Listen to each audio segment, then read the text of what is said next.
Aš žinoma, beklausydama ir vakar ir šiandien pranešimų pasigailėjau dėl to, kad nepasigilinau labiau į Vaidoto Daunio santykį su fotografija. Akivaizdu, kad jis buvo ir buvo labai stiprus. Ir tai liudija vienas išleistas su Vytautu Balčyčiu albumėlis ir, kaip mes žinom, planuotas su Algimantu Kunčiumi albumėlis. Ir šiandien išgirdom, kad Klaudijus Driskius taip pat buvo greta Vaidoto kaip krikštasūnis, jeigu aš teisingai supratau. Taigi, Vaidotas Daunys vizualinę kalbą, manau, suprato ir mokėjo ją skaityti. Ir pagrindas be abejo, bent jau to laikotarpio, tai buvo humanistinis dokumentalizmas.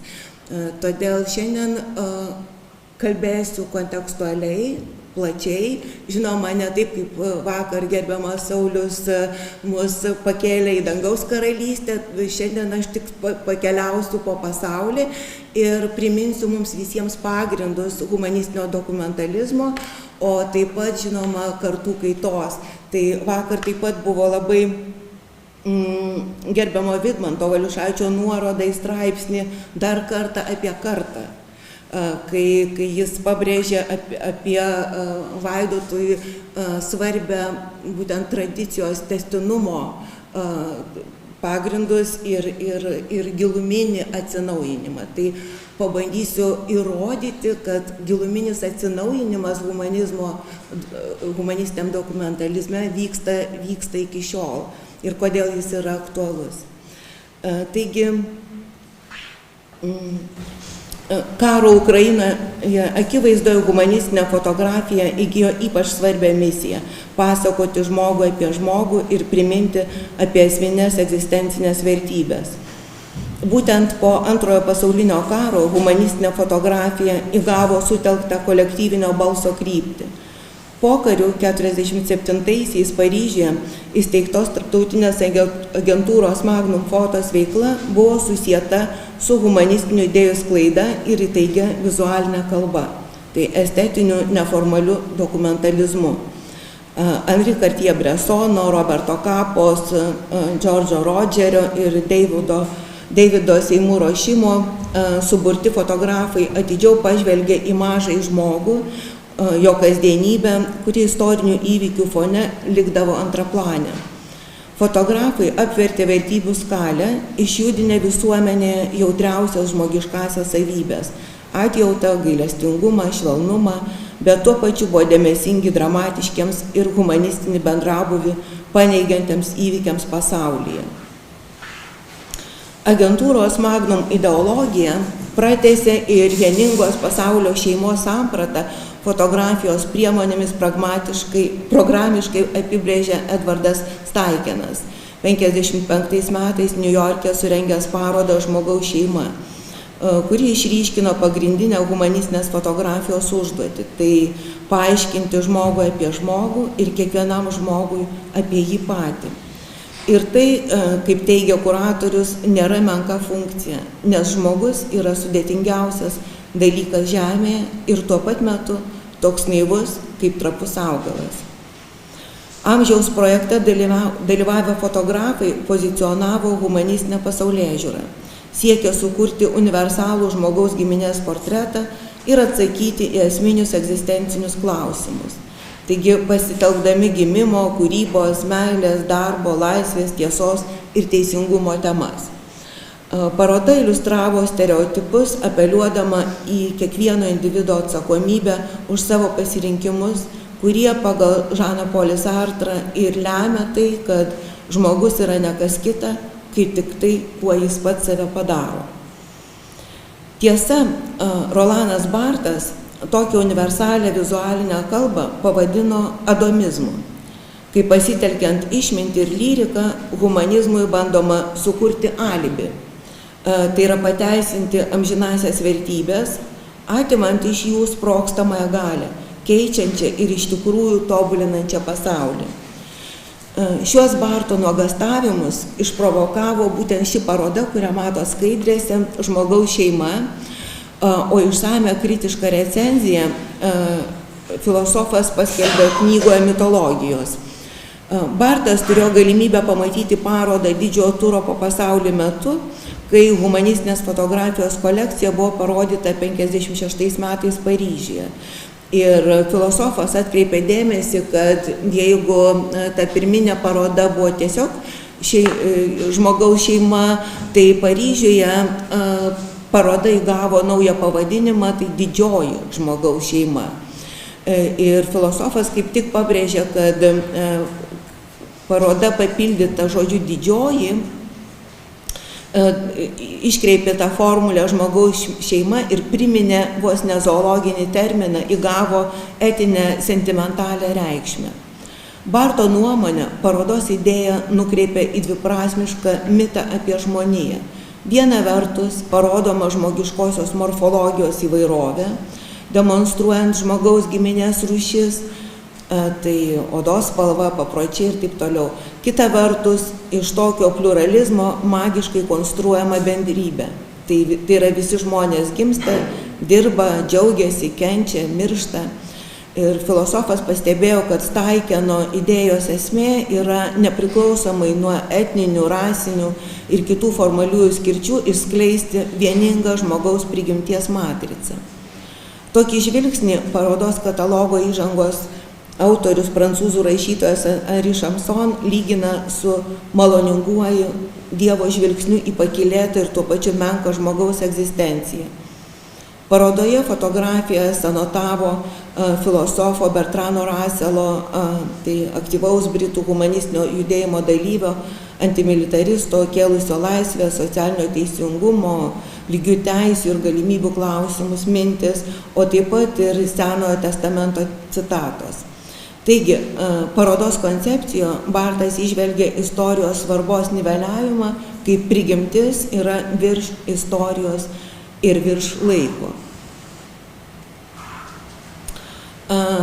Pasak filosofą, klasikinis humanizmas čia pasireiškia tuo, kad nuimant paviršinį žmonijos istorijos sluoksnį, sąlyginius socialinius konstruktus atsiveria giluminė universali žmogaus esmė.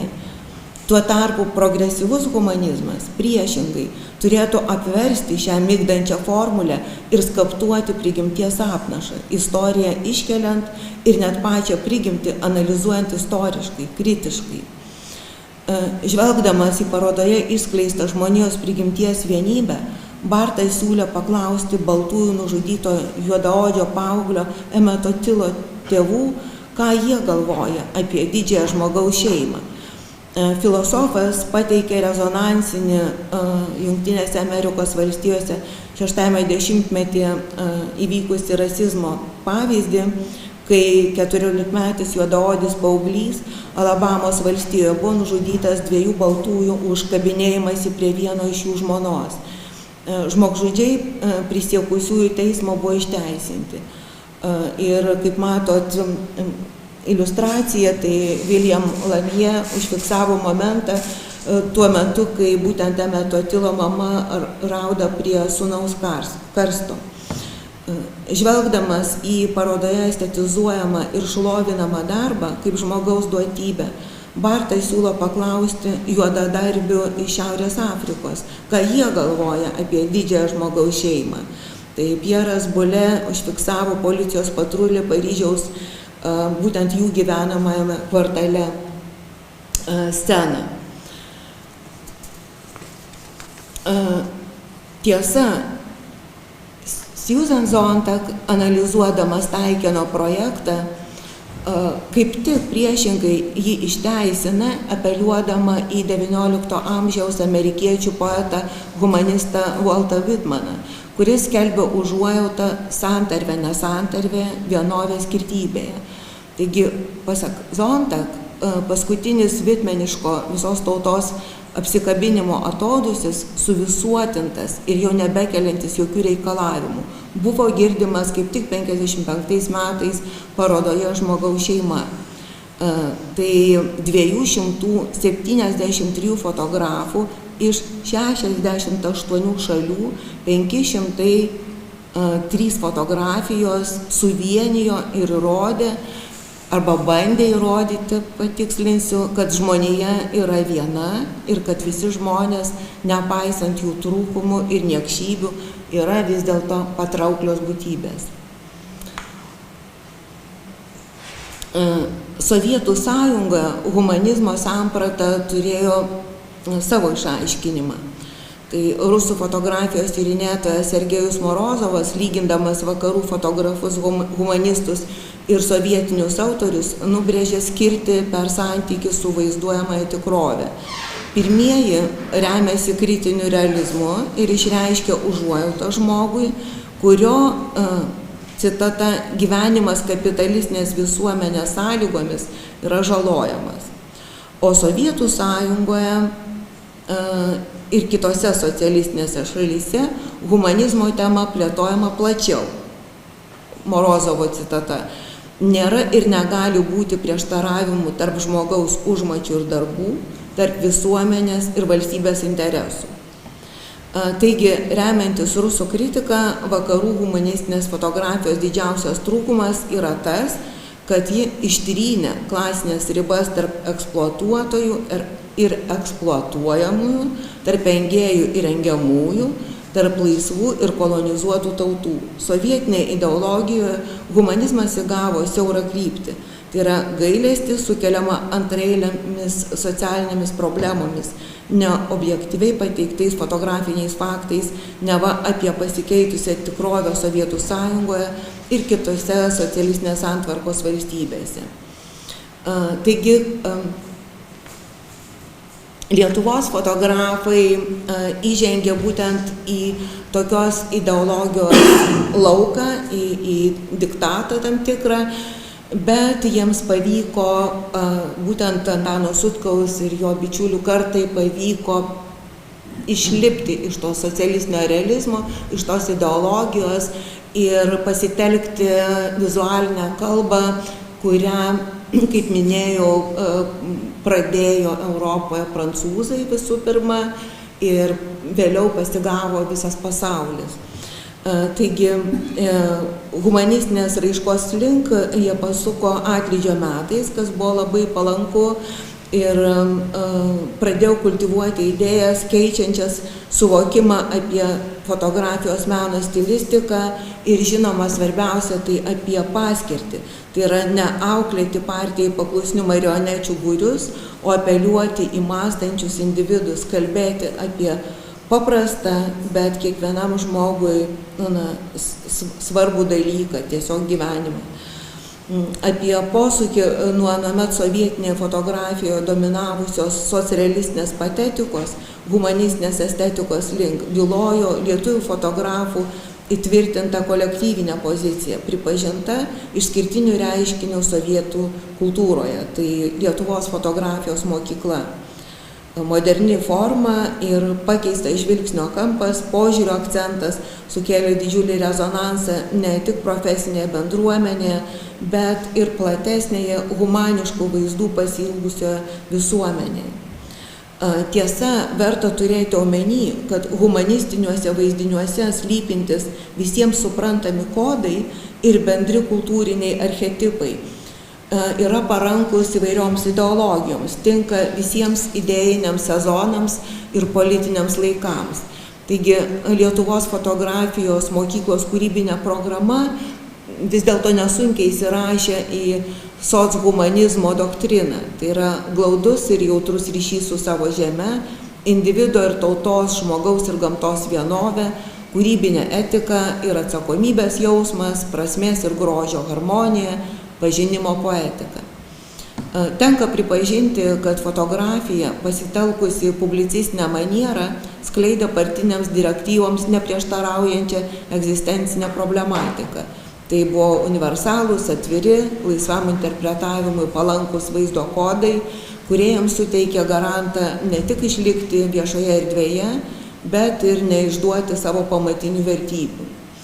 Ir nepaslaptis, kad šiandien gerai žinomi į fotografijos aukso fondą įrašyti kūriniai ir anuomet reprezentavo šalį ir šiomis dienomis taip pat atstovauja mūsų tapatybę. Vis dėlto Įsimintini ir šiandien visuomenėje atpažįstami vaizdiniai mums liudija ne sovietinę santvarką, o veikiau žmogaus būvį toje formacijoje, kurios jis nepasirinko, kuri jį užklupo ir užrakino nelaisvėje, kurioje jis turėjo ne tik išgyventi, bet ir apsaugoti savo etinius principus nuo sovietų demoralizuojančios ideologijos. Lietuvių fotografijų turinys buvo nukreiptas ne į bendrą tikslą propaguojant sovietinę santvarką, o į tikrovės pažinimą ir jos tokios, kokia yra, pripažinimą. Lietuvių fotografų orientyras buvo Prancūzijoje humanistinės fotografijos branduolio suformuotas ir Staikeno po pasaulį paskleistas universalaus humaniškumo virusas.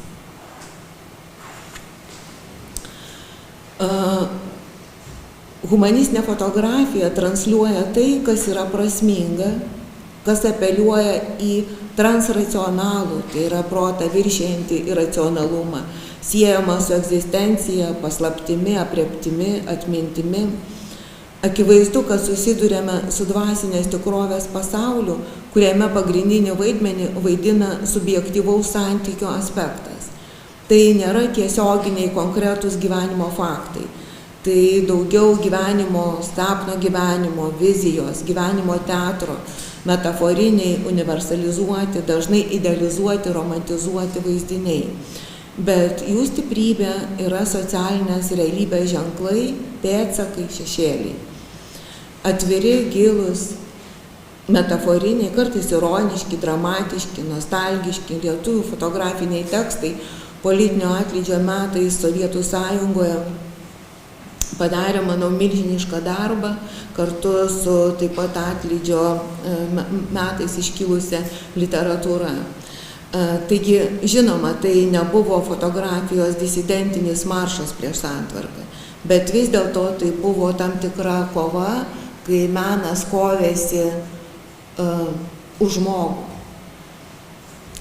Paklaustumėt kaip, tai labai paprastai, tai balta skarele apsigaubusi senolė po obelų žiedlapių lietumi, tai turguje prekiaujantis valstietis mėšlinais auliniais batais, tai saldumynų kvapų suviliotas į konditerijos fabriko lango grotas įsikibęs vaikėzas, besileidžiančią saulę palytintis jaunavedžiai prie jūros, atlaiduose besibučiuojantys senukai, prie mamos rankos prisiglaudusi baikšti mergytė ir daugybė kitų herojų, kurie savimi liudijo kasdienybės blyksnių vertę. Ir grįžtant prie pamatinės Sartro nuostatos, kad žmogus visų pirma yra tas, kas meta į ateitį ir tas, kas sąmoningai suvokia, projektuoja save į ateitį. Ir pasitelkus filosofo dialektiką, kad egzistencializmas yra humanizmas apibrėžiantis žmogaus laisvą pasirinkimą ir jo absoliučią atsakomybę už save ir kitus, kyla klausimas, kokiagi fotografų, humanistų kūrybos prasmė. Sartro siūloma humanizmo samprata yra nukreipta ne į tikslą ir išeitį, tai yra keisti, gerinti, šviesti, tobulinti, idealizuoti, o labiau į tikrovės pažinimą ir jos tokios, kokia yra, pripažinimą. Taigi fotografija yra viena socialinių šaltinių, maitinanti vienišo su savimi žmogaus pasirinkimus bei sprendimus. Bet tuo pačiu fotografija ir visuomenės kultūrinės atminties kartotekos elementas, talpinantis jame fotografo autoriaus užkoduotus ir kiekvienos kartos vis kitaip dekoduojamus duomenis. Anuomet visa plejada lietuvių fotografų panaudojo humanistinę raišką kaip skydą ir gelbėjimosi ratą, padedantį išsaugoti žmogiškumą. Šiandien kultūrinės atminties platformos įvairiausių diskursų formatu aktualizuoja šį fotografinį paveldą kaip svarbią meno istorijos dalį, dalyvaujančią nacionalinės kultūros pažangos plėtroje ir valstybės politinės demokratijos raidoje. Beje, šiems tikslams pasiekti pasitelkiama mažo žmogaus gyvenimo prozą, skausmingos socialinės atodangos ir tradicinius naratyvus demonstruojanti ironija. Tai kaip vienas pavyzdžių yra Rimaldo Vikšraičio Kaimo kasdienybės grimasos. Reikia pripažinti, kad kadaise sukurtos lietuvių humanistinės fotografijos stilistinės kalbos daugiabalsis savitumas ir daugialypio turinio universalumas išlieka aktualūs ir paveikus iki šiol. Tiesa, Lietuvos fotografijos mokyklai yra nuolat primetama lietuviškosios tapatybės žyma, akcentuojant gimtosios žemės ir žemės žmogaus temas.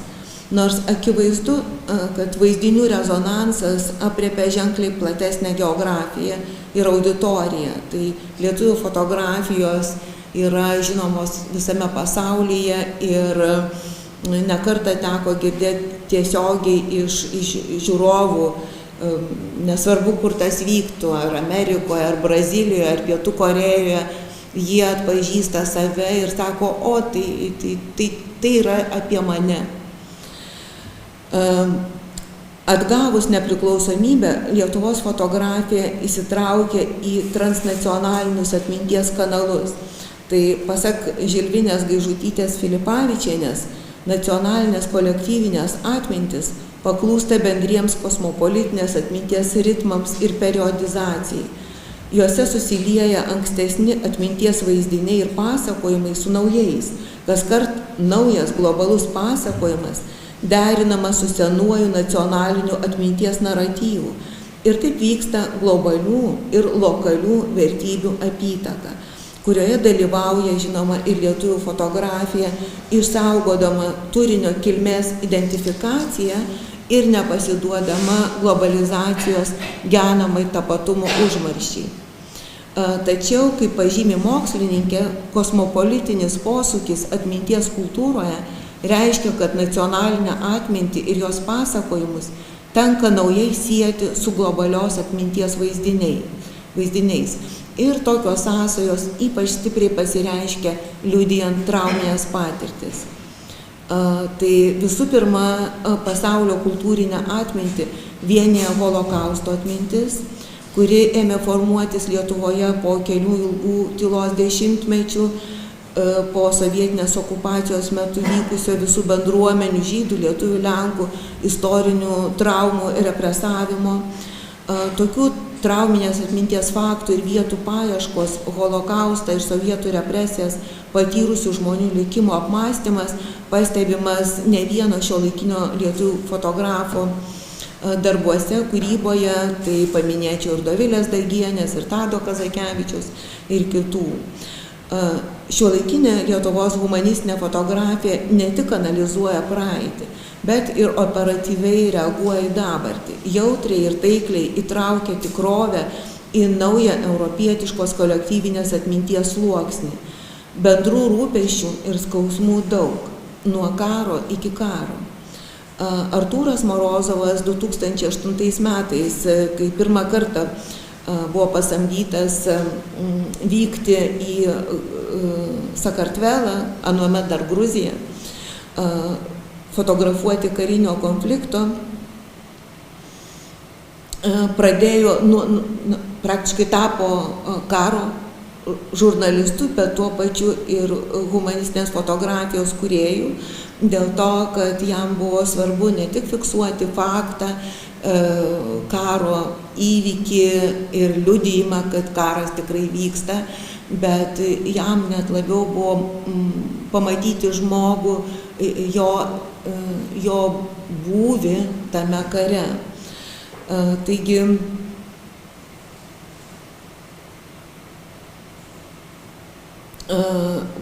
po Sakartvelo jis vėliau vyko į Ukrainą, dalyvavo ir 14 metų Maidano revoliucijoje, teko lankytis Donecko, Luhansko teritorijose ir stebėti, kaip visuomenė skaldoma per socialinę skirtį. Ir įgijęs karo fotografo patirtį ir supratęs tą bejėgiškumą žmogaus ir ypač socialinės atskirties grupės Jis grįžo į Lietuvą, grįžo kūrybinę prasme ir pradėjo Lietuvoje fotografuoti socialiniuose paribiuose gyvenančių žmonių būtį ir buitį ir sukūrė įspūdingą ciklą apie socialinę atskirtį Sutikau žmogų. Jo bičiulis Tadas Kazakevičius taip pat pasuko būtent tą linkme humanistinio dokumentalizmo ir sukūrė labai jautrų ciklą Tai, ko nebebus. Fotografas šiame cikle kelia klausimus, kiek dar laiko mūsų šalį puoš vienkiemių ir kaimų vaizdai, kuriuose išlikęs visiškai kitoks laiko artumo supratimas. Kiek dar egzistuos vietos, kur netikėtai užklydusio svečio yra laukiama kaip artimojo, o kiekvienas praeivis bus apdovanotas nuoširdžiu sveikas. Autorius tikisi, kad šios jo fotografijos yra ne apie gedėjimą ir praradimą, tai tiesiog nuoroda į vykstančius pokyčius, į būsimąjį laiką. Tai tiesiog liudijimas to, kad mes neišvengiamai keičiamės. Ir abu bičiuliai, ir Artūras Morozovas, ir Tadas Kazakevičius nuo 20 metų nutarė sujungti savo pajėgas ir vysto tokį bendrą projektą Sekma diena. Jie keliauja per Lietuvos kaimus ir po mišių fotografuoja jų gyventojus. Dirba taip, kaip anksčiau dirbdavo keliaujantis fotografai. Tai savo pranešime aš pateikiau tik kelių autorių pavyzdžius. Jaunosios kartos fotografų yra ženkliai daugiau, dirbančių būtent humanistinės fotografijos, humanistinio dokumentalizmo srityje. Bet per šiuos tokius ryškius autorius man buvo svarbu pasakyti, kad tai yra labai svarbi, labai aktuali šiandien sritis, kuri nėra apibrėžiama formaliuoju meno stiliumi. Ją veikiau galima tapatinti su pasaulėžiūra, su vizualaus mąstymo būdu, kurio objektas yra žmogus, o metodas yra dokumentiškumo ir psichologizmo sintezė. O tikslas yra tyrinėti egzistenciją, naršyti po jos užkaborius, atverti žmogaus būsenas, tiesiog dalyvauti žmogaus gyvenime, kaupti jo patirčių archyvą ir pildyti kultūrinę atmintį. Svarbu, kokiame ideologinėme kontekste ji sukurta, bet žinoma, dar svarbiau, kaip mes ją perskaitome. Ir grįžtant prie Barto įžvalgų, manau, kad tai, ką daro jaunoji Lietuvos fotografų karta, yra progresyvus humanizmas, dabartį analizuojantis tiek istoriškai, tiek kritiškai. Ačiū.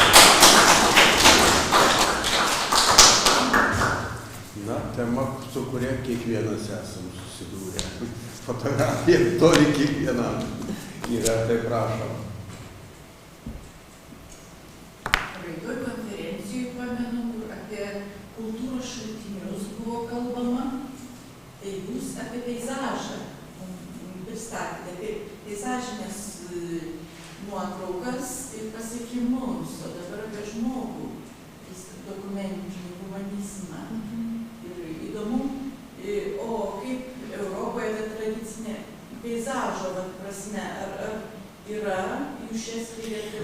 Be abejonės, tai šios dvi temos man labai rūpi, nes jos tiesiogiai yra susijusios. Tai žmogaus egzistencija be mūsų kraštovaizdžio yra tiesiog neįmanoma. Tai viena vertus gilinimasis į kraštovaizdį ir žmogaus santykių su kraštovaizdžiu padeda suvokti tą mūsų genezę, kaip kinta apskritai pasaulis, kaip kinta gamta ir kokią įtaką tiesioginę turi žmogus, ypač antropoceno laikais. O kita vertus, kaip keičiasi pats žmogus, tas vidinis pasaulis, tai va šiandien mes kalbam apie tą pagrindą humanistinį, tai kiek žmogui rūpi žmogus. Tai dėl to taip. Ir jūs girdėjau, parodą kažkokią surengėte, taip? Tai paroda vyks Klaipėdoje, tai labai visus kviečiu. Spalio 20 dieną atidarome Prano Domšaičio galerijoje skirta kraštovaizdžiui. Iš tikrųjų tai bus turbūt pirmoji tokia panoraminė atskleidžianti 20 amžiaus antros pusės ir 21 amžiaus fotografijos raišką ir žvilgsnį į besikeičiantį kraštovaizdį. O šios parodos kontekste mūsų institutas Lietuvos kultūros tyrimų kartu su Klaipėdos universitetu ir Lietuvos nacionaliniu dailės muziejumi rengia tarpdisciplininę konferenciją, kurioje mes įvairiais kampais aptarsime žmogaus santykį su kraštovaizdžiu. Kas dar? Klausinėlis galbūt jūs įvardinate humanistinę fotografiją, o gali būti ne humanistinė fotografija. Matot, kaip yra, mes kalbam apie pasaulėžiūrą, iš tikrųjų fotografijoje ir humanistinės fotografijos apibrėžtis yra, žinoma, priklauso nuo objekto, tai yra į kur yra nukreiptas objektyvas, į kur yra nukreiptos autoriaus mintis, kas jam rūpi. Tai, žinoma, tai būtent dokumentalizmas. Konceptuali fotografija, tai mes galim ten skaidyti tuomet į įvairius žanrus, į įvairias formas, stilistinės kryptis. Tai visada turbūt galim aptikti kiekvienam kūrybiniam projekte krislą humanizmo savaime, suprantam, ar ne? Nes turbūt, kad tai yra mūsų žmogaus terpė. Dar kas nors? Aš tada norėčiau paklausti, ar į jūsų tą humanistinio dokumentalizmo koncepciją Klaudijaus Driskiaus ar patenka darbai, nes man atrodo, kad jo kaip tik, va čia Kazakevičius parodė, tai čia tarsi tąsa būtų ir aš net galvojau, kad gal kartais, va tai jau Klaudijaus visas kažkaip tai baigėsi, nes jo tie albumai yra, sakykime, apie Gervėčius, tai yra fantastiški tie darbai, kai su tekstai. Be abejo, Klaudijus Driskius, Arūnas Baltėnas, taip irgi. Kuriam rūpi lietuviškas kaimas, žinoma. Ir jie tęsia Lietuvos fotografijos mokyklos tradiciją. Be abejo. Tai yra žavu. Ačiū Jums tada. Ačiū.